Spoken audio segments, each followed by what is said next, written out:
ఎందుకు రాకడ పనులను చేయాలి అనే కొన్ని ప్రశ్నలు చాలా మందిలో కనబడుతుంటాయి. క్రిస్మస్ అనగానే మనకి క్రీస్తు పుట్టినాడు కనుక ఆయన పుట్టిన దాన్ని బట్టి క్రీస్తును ఆరాధన చేస్తూ మనం డిసెంబర్ మాసంలో క్రిస్మస్ను జరిగిస్తూ అలాగే ఆయన మన కొరకు శిలువ యజ్ఞం చేస్తున్నాడు కనుక జరిగినటువంటి మన కొరకు పాప విమోచన క్రైస్తవులుగా తన ప్రాణం అర్పించినటువంటి దినమును పురస్కరించుకుని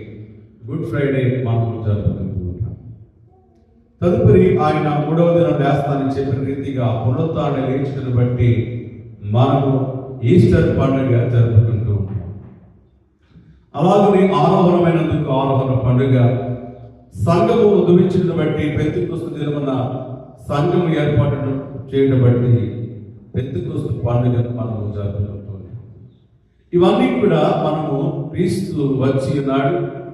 ఆయన మన కొరకు మరణించిన దాన్ని బట్టి, తిరిగి లేచిన దాన్ని బట్టి, ఆరోహణమైన దాన్ని బట్టి, ఆయన సంఘమును ఏర్పాటు చేసిన దాన్ని బట్టి పండుగలు ఏర్పాటు చేసుకుని జరుగుతున్న పండుగ ఏమిటి? అయితే ఈ పండుగ జరగనైనటువంటి పండుగ అనగా నేను త్వరగా వచ్చుచున్నాను అని ప్రభు తెలియజేసిన రీతిగా ఆయన రానైనాడు కనుక వచ్చే సమయానికి మనందరం సిద్ధపడి ఉండేటటువంటి పండుగ కనుక వచ్చిన తర్వాత ఈ లోకమందు జరగవలసింది కాదు, పరలోకమందే ఆయనతో కలుస్తున్నటువంటి ఆ ఆనందంలో నిత్యము పండుగలో వాతావరణం కలిగినటువంటి ఆ 7 ఏళ్ల విధులను తదుపరి 1000 ఏళ్ల పరిపాలనలో క్రీస్తు కలిసి సాగిపోయేటువంటి ఆ జీవితాన్ని పురస్కరించుకొని ముందుగానే ఇక దేవుతో ఉండగా చేయలేము కనుక